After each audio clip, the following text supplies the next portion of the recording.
Hello and welcome. Tonight, the Independent National Electoral Commission suspended its resident electoral commissioner for Adamawa State, Mr. Hudu Yunusa Ari, set to meet officials over his illegal declaration of the governorship poll results.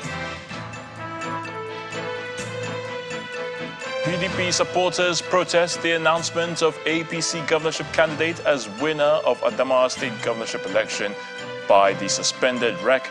Governor Seyi Makinde challenges INEC to do the right thing. An APC and its candidate in the Adamawa governorship election, Aisha Binani Dahiru, files application for judicial review of her declaration as winner of last Saturday's supplementary election. On business news tonight, NNPC Limited pledges support for federal government's drive to deepen natural gas utilization as alternative fuel in the country. On sports news tonight, Frank Lampard says Chelsea are not a broken team this season as they hope to turn a 2-0 deficit in their Champions League quarter-final second leg against Real Madrid.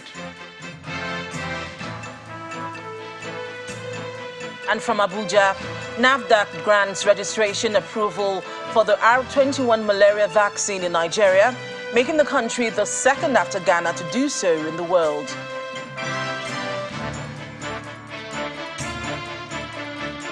Explosions and gunfire have been reported once again in Sudan's capital, Khartoum, with fighting in the country going into its third day.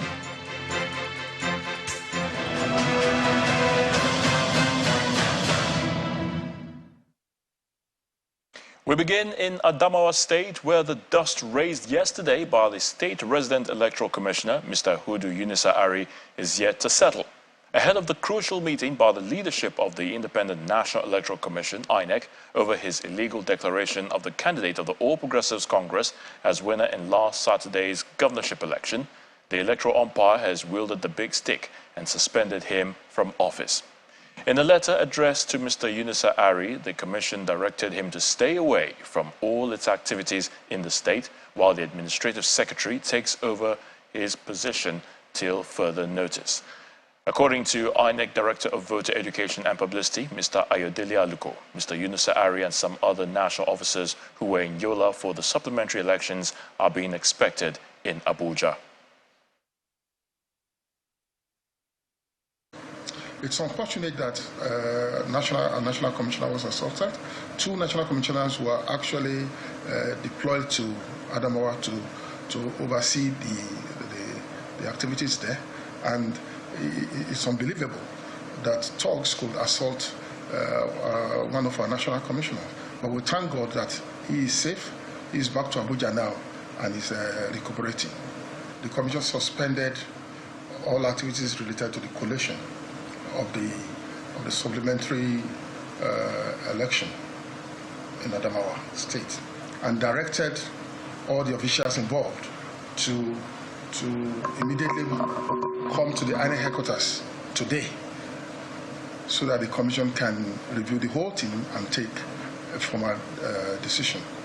Currently, the national commissioners have been outside Abuja.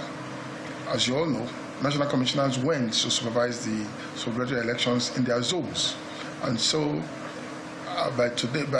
before the end of today, national commissioners will gather in the headquarters, they will return to the headquarters, and once they return, the commission will go into an immediate meeting, and a very important meeting to consider all the issues related to Adamawa, and, as I said earlier, take appropriate decisions. Meanwhile, the APC governorship candidate, Senator Aisha Binani Dahiru, has filed a motion ex parte before the Federal High Court in Abuja, seeking the leave of the court for a judicial review of the administrative decision of INEC in respect of her declaration as winner of the governorship election of Adamawa State. Senator Dahiru is also seeking an order preventing INEC and its agents from taking any further steps towards the declaration of the winner of the elections, pending the determination of her application for judicial review. In the application, which was obtained by Channels Television this evening, Senator Dahiru, through her lawyers led by Senior Advocate of Nigeria, Hussein Zakariyau, says a judicial review exists to enable the Superior Court checkmate the actions and decisions of inferior courts, as well as the legislative and administrative arm of government, including agencies and public officers. The applicant further submits that INEC, being an agency of the government, can have its actions, records, and decisions checked by the court, and only a court can nullify the actions on an INEC official and not INEC itself. Staying with the Adamawa election, supporters of the People's Democratic Party in Yola, the Adamawa state capital, today staged a peaceful protest to demand the announcement of Saturday's governorship supplementary election in the state. Now, the protesters were at the state office of INEC, where they urged the commission to resume the collation of the election results.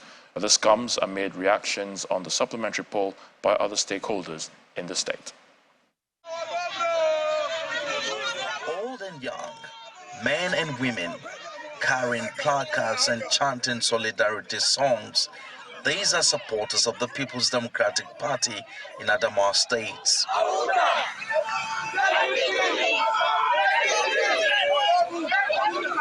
They are protesting the suspension of the collation of results for the supplementary governorship election in the state. The protesters' first port of call is the State Collation Center, located along Galadima Aminu Way, where they are denied access to the premises by armed security personnel. Our worry is that while Hudu was perpetuating this illegal action, those that are supposed to enforce the law were sitting there with him, and they could do nothing about it. The peaceful protest moves to the streets of Yola as the protesters chorus their demands in vernacular. After walking some kilometers, the protest is terminated at the PDP office. Tomorrow, by the grace of God, we will still be here and will continue to do our peaceful protests until resumption of the coalition is made, and then we will remain at our various homes and listen to the final declaration. There is palpable tension in Adamawa State, and civil society organizations want urgent steps taken to avert any breakdown of law and order. All people are agitating is that they need the due process to be followed. Whoever win it at the end of the day, let it be given to him as a governor of the state. We all know by the Electoral Act that it's a state collation officer, the returning officer, that announces the result. This was a big embarrassment. This was someone like putting a knife in the neck of democracy. We call on the INEC to thoroughly investigate what happened during the collation, as well as conduct of Barrister Ari, with the view of taking a decisive action that will restore the confidence of the people of on the commission with regards to the Adamawa State gubernatorial election. While INEC is investigating the action of the suspended Adamawa State Resident Electoral Commissioner, these protesters are insisting on going ahead with their protests until the collation of results resumes. More reactions on the Adamawa election. This time, Governor Seyi Makinde of Oyo State has appealed to INEC to do the right thing by declaring the authentic winner of the governorship election in Adamawa State. Now, the governor made this appeal shortly after meeting Governor Umaru Fintiri of Adamawa State when he paid him a solidarity visit at Government House in Yola, the state capital. According to him, the declaration of the APC governorship candidate as winner of the election is unimaginable, and he urged the electoral umpire to prove its neutrality in Adamawa. When we heard of all the things going on with the election here, we thought, well, it's best, for me to come here personally, deliver a message of hope to him that he shouldn't worry at all. We know that INEC has enough people of conscience to do what is right for Adamawa State and by extension for our democracy in Nigeria. And I also wish to encourage the people of Adamawa State. They've spoken and they spoke very loud, and they should be rest assured that the whole world is watching, and they should just be calm.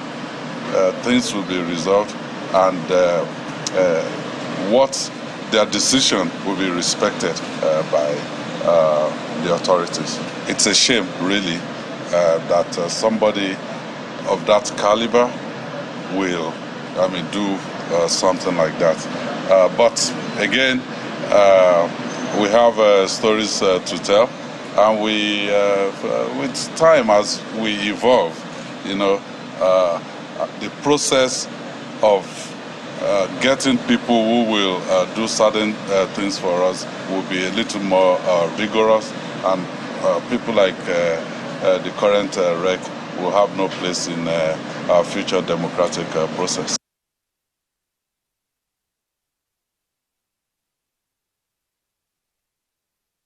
All right, for more on the aftermath of the Adamawa governorship polls, we're being joined by the CEO of Connected Development, Hamzat Lawal, who joins us live from our Abuja studios. Great to have you on the News at 10. You're welcome. Thank you for having me. Good evening. All right, so what came to your mind when you noticed the drama that played out in Adamawa State yesterday? What was your reaction? Well, my first reaction is Nigeria is governed by the rule of law, and the 2022 Electoral Act makes it very clear. Yes, the REC in every state is the head of INEC, but the returning officers have the powers to collate results and declare a winner. And this is really clear in Section 62 of the Electoral Act. And also Section 62 gives the laid down rule of how collations and results must be declared. All right, your observers were indeed on the ground during the election. What kind of feedback did you actually get from them? Well, of course, you know that during collation and announcements, everyone went on break, and then the REC came and did what he did. For now, what we're calling for people in Adamawa is to be peaceful. Yes, our observers have sent reports of what happened on the ground, because results are still being collated from various local governments. So there's a process, but the process has now been toppled, and now INEC must rise to this occasion and the challenge. Because if we don't do the right thing, then what it means is we're all endorsing illegality in the country. All right, the APC governorship candidate has already gone to court to challenge the situation or the outcome. What does that really mean going forward for the APC and for democracy? You see, first, I think we should look at principles, procedures. Yes, everybody wants to make history and say Nigeria have elected the first female governor. But then let's look at the process that have made this possible. And I'm sure she does not want to occupy an office that is marred with illegality and also marred with a lot of conspiracy around how she emerges. So yes, it's very good to approach the judiciary to explain and interpret this, but let's not continue to hit the polity. People are aggrieved, and we are hoping that they will not take these grievances and take laws into their hands. Again, Nigeria is governed by our constitution and the rule of law, and it must take precedent in this case. All right, we'll certainly leave it at that. Hamzat Lawal, CEO, Connected Development, we thank you for your thoughts on the News at 10. Thank you for having me. In part two, after the break, Nigeria Labour Congress leadership storms Labour Party Secretariat over the crisis rocking the party, vows not to allow the derailment of the Labour Party. Please join us.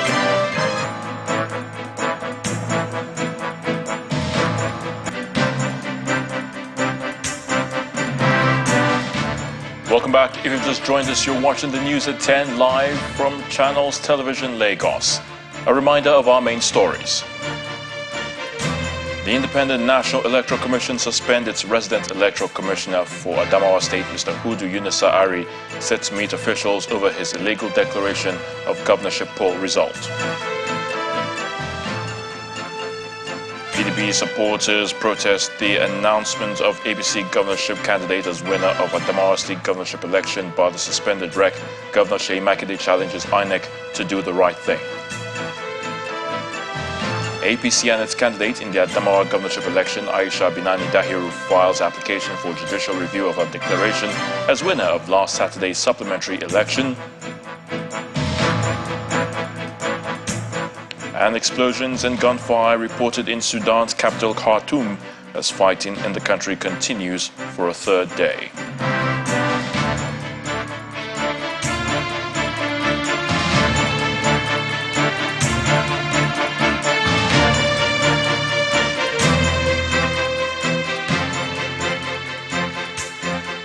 Justice Hamza Muazu of the Federal Capital Territory High Court has refused to vacate an interim order restraining the national chairman of the Labour Party, Mr. Julius Abure, the National Secretary, Farouk Ibrahim, and 2 others from parading themselves as leaders of the party.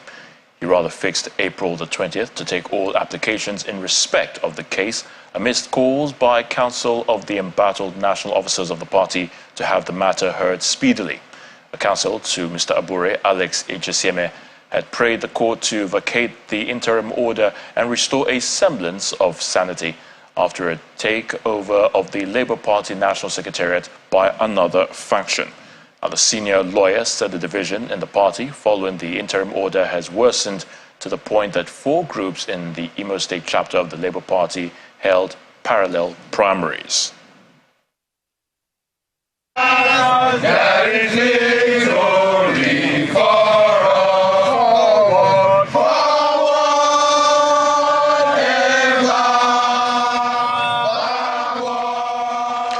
The uncertainty surrounding the leadership of the Labour Party continues as the Nigeria Labour Congress, the NLC, today stormed the National Secretariat of the party in Abuja. The action, according to them, was to show solidarity with Mr. Julius Abure, who was restrained by the FCT High Court from parading himself as the party's national chairman. Following the interim injunction, the party's national vice chairman, South, Mr. Lamido Apapa, had announced that he was assuming the position of the chairman on acting capacity. But addressing workers at the party office, with Mr. Abure also present, the NLC president, Comrade Joe Ajero, described Mr. Apapa's action as illegal. He then vowed that the labor movement will not allow anyone to derail the party, that the workers have worked so hard to recover from people he described as imposters. Ebonyi State Governor David Umahi says he underestimated the Labour Party in the recently concluded presidential election. According to him, the LP, or the Labour Party, garnered the number of votes it did because Nigerians voted against the Muslim ticket of the APC, and some perceived dissatisfaction with the state of the nation under the party, and not for Mr. Peter Obi as an individual. Governor Umahi was speaking to our political correspondent, Terry Ikumi. There is a very high level of integrity, of the election. Because in all honesty, I didn't give any chance, to Labour Party to, win any election in my state. Because what we have put on ground, when we come to that, is such that no any other political party should be able to win anything, not even councillorship election in Ebonyi State. And so I see the election or the votes of Labour Party as a kind of protest votes against my party, against the PDP. That's the way I see it. So I was very surprised that, even in my family, there was conspiracy against me, and I didn't know that they were going to vote for, Labour in the presidential election. But in other elections, it is APC because of what we've done, because of the way we have carried on with the state. So it's very surprising. And it's very surprising that Mr. President could lose his state, the presidential, election level, and Swaju could lose Lagos State. Look, let me tell you that the religious leaders in my state, totally were, for the labor movement, and that's why I saw it as a kind of protest vote. It wasn't a vote for, His Excellency Obi as such. It wasn't. There is seemingly hardship and challenges in Nigeria, but if you evaluate it very, very well, you find out that it's, a thing of entire in the world. For the full interview with Governor David Umahi, watch Political Paradigm on Tuesday at 12:30 and 11 p.m. Now let's head to the nation's capital, where Linda Akibe is standing by at our Abuja studios. Hello, Linda. Hello, Ayotunde. Now to health matters. The National Agency for Food and Drug Administration and Control, NAFDAC, has granted registration approval for the R21 malaria vaccine. The Director General of the agency, Professor Mojisola Adeyeye, told journalists in Abuja that the vaccine hopes to address the prevention of clinical malaria in children from 5 months to 36 months of age. Nigeria is the second country after Ghana in the world to grant approval to the R21 malaria vaccine. The R21 malaria vaccine dossier complied substantially with best international standards, with which the dossier was benchmarked, as mentioned above. It was also adjudged that the vaccine's known potential benefits outweigh the risks, thereby supporting the manufacturer's recommended use. The Joint Review Committee recognized the importance of an effective malaria vaccine that has 75% protection as an additional interventional tool as a critical need in Nigeria that has the highest malaria burden. One of the things that the Serum Institute of India contact said is that Nigeria will get a donation first as quickly as possible. But what we do in NAFDAC is to ensure that the product is safe, is of quality, and is efficacious. Our expectation is that the vaccine will come in very soon, at least maybe 100,000 of doses as donations first, before the market authorization will start making other arrangements through, or with rather, primary health. In other stories, aviation workers today embarked on a warning strike at some airports across the country, halting activities at the facilities.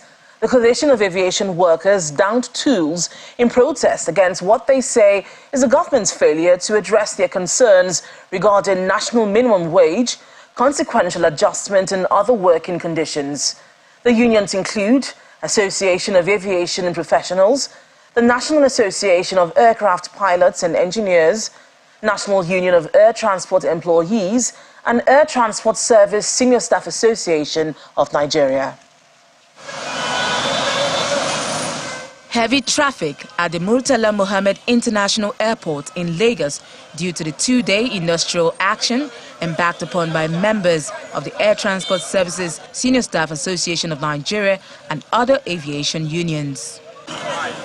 The unions are calling on the federal government to grant their demands, which include the non-implementation of minimum wage, consequential adjustments and arrears for the Nigeria Meteorological Agency, as well as the planned demolition of agency building in Lagos for an airport city project by the Minister of Aviation. It's a warning strike, 2 days warning strike. The idea is to get the government to act expeditiously on those issues so that we will not have any cause to embark on a full blast strike. But I can assure you that we are open to engagement. I must say it is regrettable that this strike is taking place today. If the relevant government agencies have done the right thing, there were several interventions on our part for them to call us to discuss this issue, even when a deadline of 31st day of March was given to us, that they were going to call us back to brief us on what they had done thus far in terms of getting the conditions of service out and consequential adjustment for our members in NIMET. They did not deem it necessary to call us back to a meeting. All entreaties on our part fell on deaf ears. Despite the warning by the aviation unions, the Port Harcourt International Airport continues to operate unhindered. A visit to the facility by a crew shows that passengers are being attended to with nothing to suggest that a warning strike is on. Some of the union leaders who spoke to our correspondents at the airport explained why they decided to take that approach. The affected agencies in the aviation union are NAMA, NCA, Incant, and NIMET. So FAN is in solidarity with these other agencies because their request on condition of service and as well the consequential adjustment has not been met in these agencies. On this unionism, we don't have to start destroying facilities or start causing go slow everywhere to put tension into people. Meanwhile, aviation workers in Kaduna on Monday also shut down activities at the airport as they joined their counterparts across the nation on a 2-day warning strike. They blocked the roads leading to the airport, locked up offices including the terminal building as well as the control tower. Still ahead on the news at 10, NNPC Limited pledges to support the federal government's drive to deepen natural gas utilization as alternative fuel in the country. That's on Business News. Join us again. You're welcome back to the news at 10, coming to you live from Abuja. The 33 victims of last Saturday's bandits' attack on Runji village in Zangon Kataf local government area of Kaduna State have been buried amidst tears by relatives and community members. 7 other people were also injured, while over 40 houses were burned by the attackers. At the funeral, the community demanded the immediate withdrawal of the contingent of soldiers deployed over there over what they say is their lackluster efforts to secure their lives.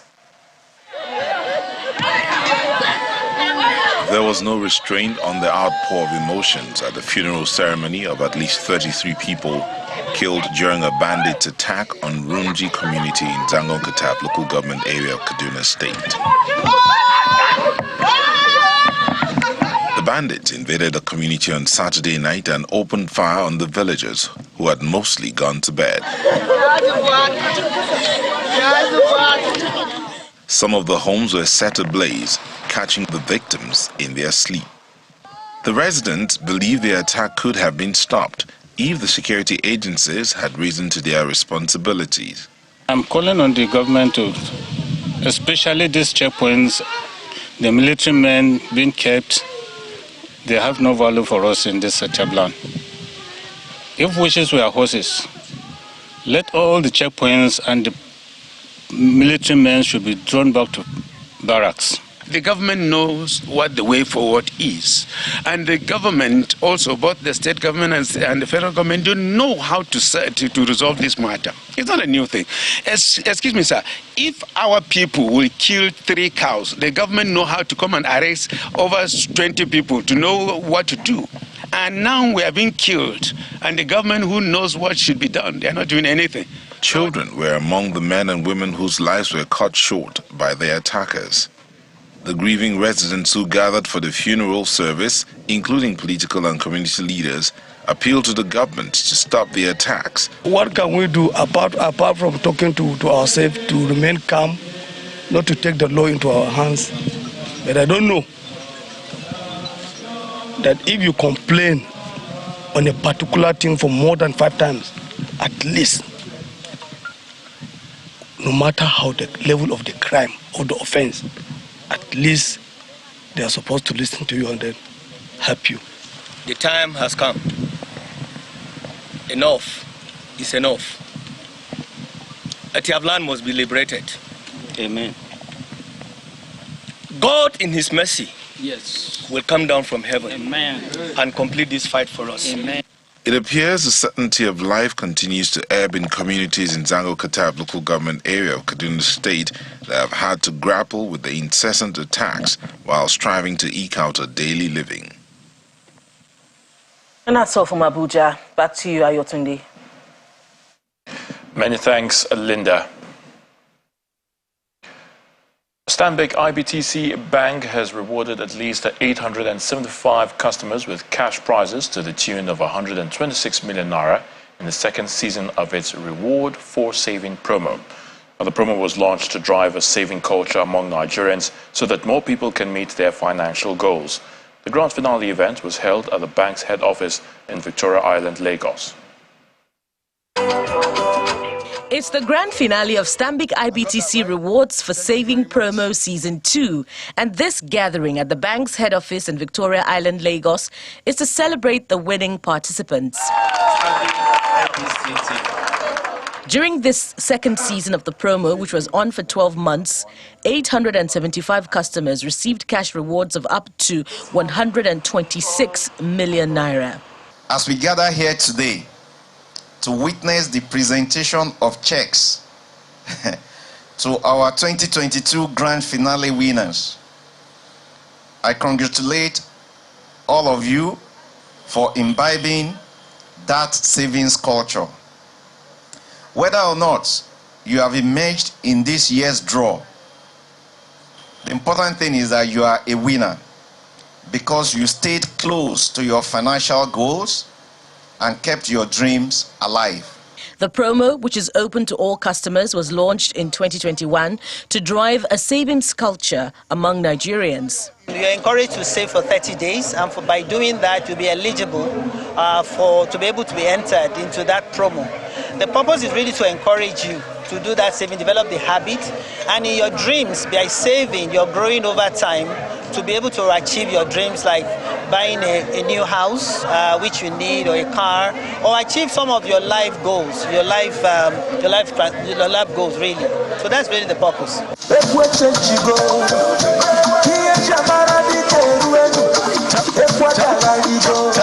The winners are grateful for being rewarded for their loyalty to the bank. I'm very thankful. I really appreciate it. I love Stanbic IBTC. I'm speechless. I don't know what to say, but I'm grateful to God. It's a surprise. Investment first and foremost. Yeah, wonderful. Among all the banks, I think it's the best. Thank you, Stanbic IBTC Bank. The Stanbic IBTC Rewards for Saving promo is designed to reward Nigerians who take advantage of the promo to strengthen their finances by winning several cash prizes. In other company news, shareholders of Dangote Sugar Refinery PLC are taking home a dividend of 1 naira 50 kobo per share, a 50% increase from the previous year. This payout adds up to over 18 billion naira as agreed at the 17th annual general meeting of the company.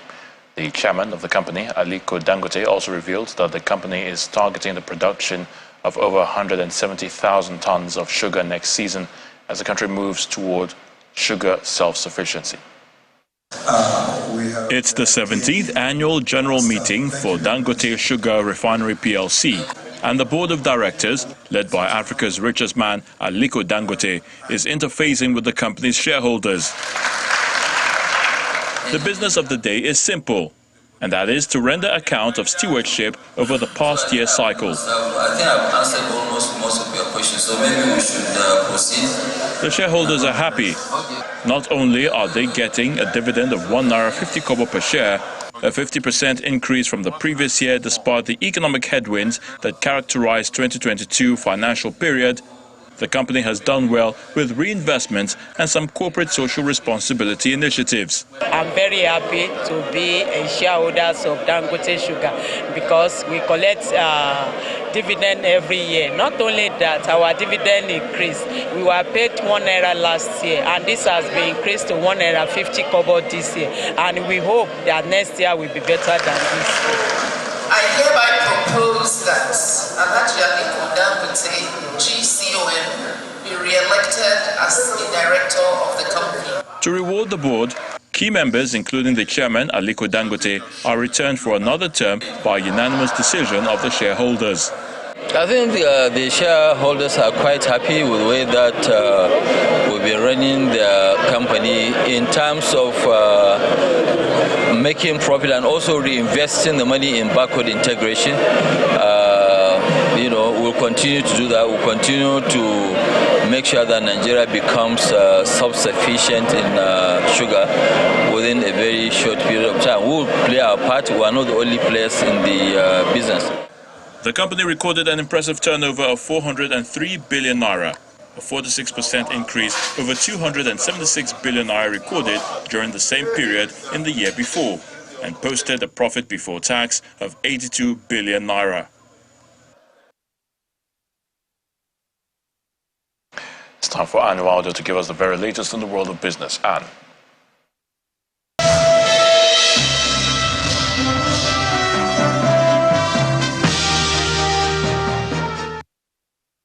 Thanks a lot, Ayotunde. Hello and welcome to Business News. As the world continues to pursue the energy transition agenda, Nigeria says it is poised to deliver energy to its citizens through efficient utilization of hydrocarbon. Speaking on this drive at the International Energy Summit in Abuja, the GCEO NNPCL, Malam Melekiari, says the NNPC Limited is actively supporting the federal government towards the realization of key initiatives like the Decade of Gas and the National Gas Expansion Program. The initiative by the federal government seeks to deepen natural gas utilization as an alternative transportation fuel, virtual gas supply to off-pipeline grid gas customers, and gas utilization at feedstock for the development of gas-based industries. The GCEO NNPCL was represented by the Executive Vice President, Gas, Power and New Energy for NNPCL. And with the wrap-up of spring meetings by the IMF and World Bank, recommendations by the institutions have received diverse reactions, and one of the issues of increasing tax net right here in Nigeria. According to Mrs. Iyabo Masha, who's the head of Secretariat and Director, G24 Washington, D.C., increasing tax net does not necessarily translate to raising taxes, as some have alluded. She was a guest on our Business Morning program. The increasing the tax net is not the same as increasing the tax rate. When you look at the numbers from Nigeria, if we look at the corporate income tax category, for example, the statutory rate is 30%. And in many countries, it will hover around be anywhere from 25 to 35%. Now, that is the statutory rate, but when you look at what is actually being collected and you kind of come up with how much that means, what percentage that means, it's actually around 4%. So, in other words, there's around 26% that is not being collected. Well, let's head to the local bourse now, where the bear still has a strong grip on the markets. Let's hear the details from Inijon Mekwa.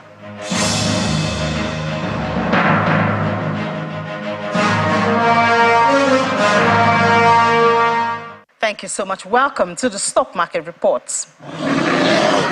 Well, the bear has a persisting hold on the NGX as we see investors' activities shaving off 1.49% from the market at the close of trade today. That's why we started the market today at 51,700 plus and closing at 51,100.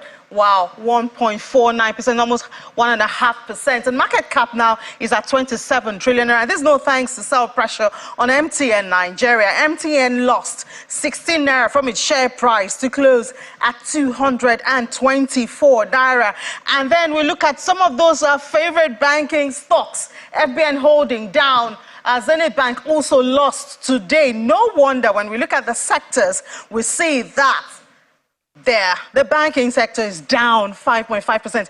This is not a common sight. So we need to investigate why the banking went down more than 5%, 5.53%. Oil and gas has moved from unchanged well to a little bit of positive at the close of trade today. Consumer goods are marginally up, and that's thanks to PZ International Breweries. They added a little bit. Honeywell also joined in that to bring that figure. So we do see that it's not a very pleasant way to start the week, but we have 4 more trading sessions, and hopefully the market will recover before Friday or by Friday. Well, that's the stock market report. I'm Inijon Mekwa. It's back to you. That's Business News Tonight. Thank you for watching. I'm Anne Nwawadu. It's back to you, Ayosunde. Well, thank you so much, Anne. Whole explosions and gunfire have been heard in Sudan's capital, Khartoum, as fighting between the Sudanese armed forces and a paramilitary group called the Rapid Support Forces enters its third day. According to the Sudanese Doctors Union, at least 100 civilians have been killed, but the true number is, though, likely to be higher. We'll hear Simon Pusey with Around the World in 5. Good evening and welcome to the channel's studios here in London with your international news around the world in 5. Explosions and gunfire have continued in Sudan's capital Khartoum, with fighting in the country in its third day. According to local reports, hostilities are centred at the city's Republican Palace, Army Command Building and International Airport. According to the Doctors Union, around 100 civilians have died during this round of violence, which began on Saturday. It is not clear who is in charge in Sudan at the moment. Sudan's Rapid Support Forces here seen celebrating, claiming to have taken over Merowe Airport. Conflicting narratives have emerged as deadly clashes continue between the army and the powerful paramilitary Rapid Support Forces. The clashes are underpinned by a power struggle between the army chief and the country's de facto president, General Abdel Fattah al-Burhan, and his deputy, who also commands the RSF. But the sudden violence is very rare in the country's capital. Here, civilians fleeing the fighting. The EU Commission has called for de-escalation.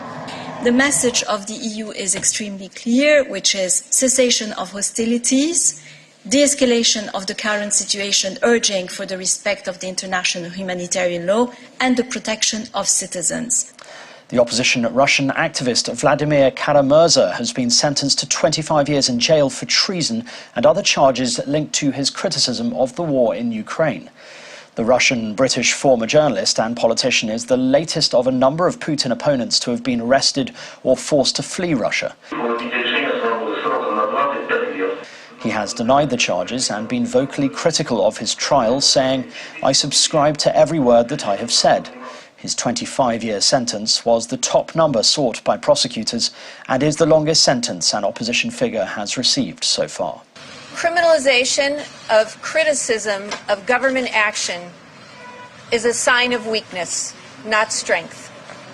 We support the right of Mr. Kara-Murza and every Russian citizen to have a voice in the direction of their country. Mr. Kara-Murza and countless other Russians believe in and hope for a Russia where fundamental freedoms are upheld, and we will continue to share those hopes and work for that outcome. A rising sports star has been named as one of the victims in a mass shooting at a teenager's birthday party in Alabama at the weekend. Phil Dowdle was about to go to university on an American football scholarship. What happened? At least 4 people were killed at the party in the small city of Dadaville on Saturday, and 28 more people were injured, some critically. Police have not said whether a suspect is in custody. The city's local pastor said the gunman was still at large and urged him to turn himself in. The UK Prime Minister Rishi Sunak is being investigated by Parliament's standards watchdog over a possible failure to declare an interest. Mr Sunak is being investigated over whether a declaration of interest was open and frank under rules set out by the Commissioner for Standards. Last month, Mr Sunak faced questions over shares his wife holds in Koru Kids, a childcare agency that could benefit from a new policy unveiled in the spring budget. Mr Sunak has denied breaking any rules. The former German Chancellor Angela Merkel has been awarded the country's highest Order of Merit by President Frank-Walter Steinmeier. Before Merkel, only 2 people had received the highest order of the country. Various politicians, artists and celebrities were present at the ceremony in Berlin. The former German national football coach Jürgen Klinsmann was among the guests to honour the known soccer fan Angela Merkel. And Elon Musk's company SpaceX has halted the debut launch of the most powerful rocket ever built. Decision right now is that we are going to stop the launch for today. Thousands of people had gathered on beaches along the Gulf of Mexico, hoping to witness the spectacle. But a few minutes before the launch, it was announced the test wouldn't happen. Mr. Musk said a frozen valve meant the giant rocket couldn't take off as planned. And that's your international news around the world in 5. Now back to the channel's studios in Lagos.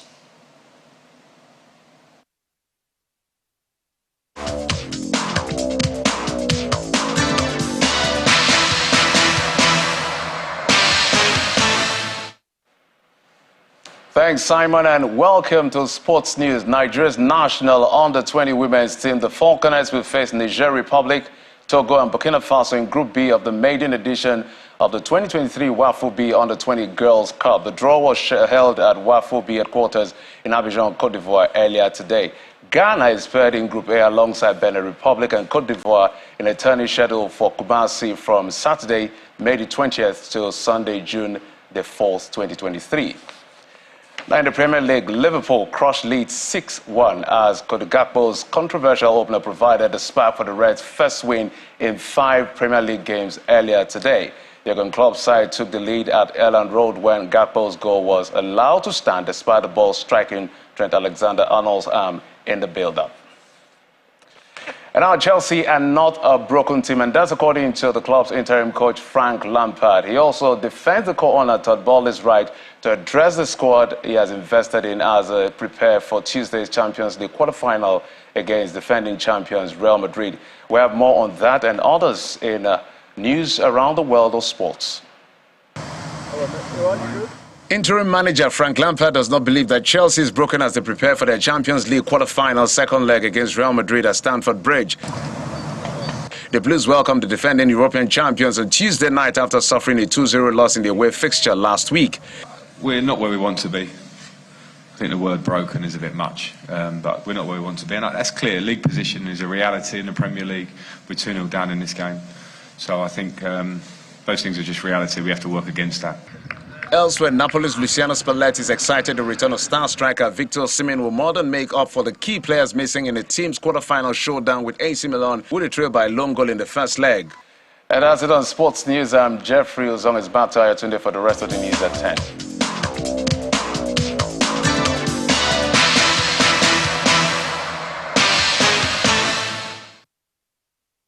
Many thanks, Jeffrey.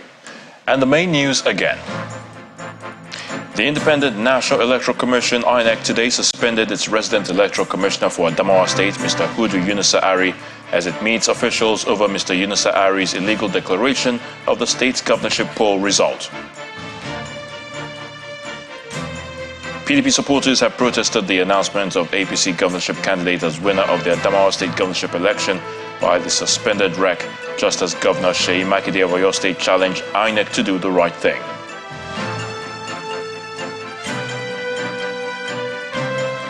An APC and its candidate in the Adamawa governorship election, Aisha Binani Dahiru, have filed an application for judicial review of her declaration as winner of last Saturday's supplementary election.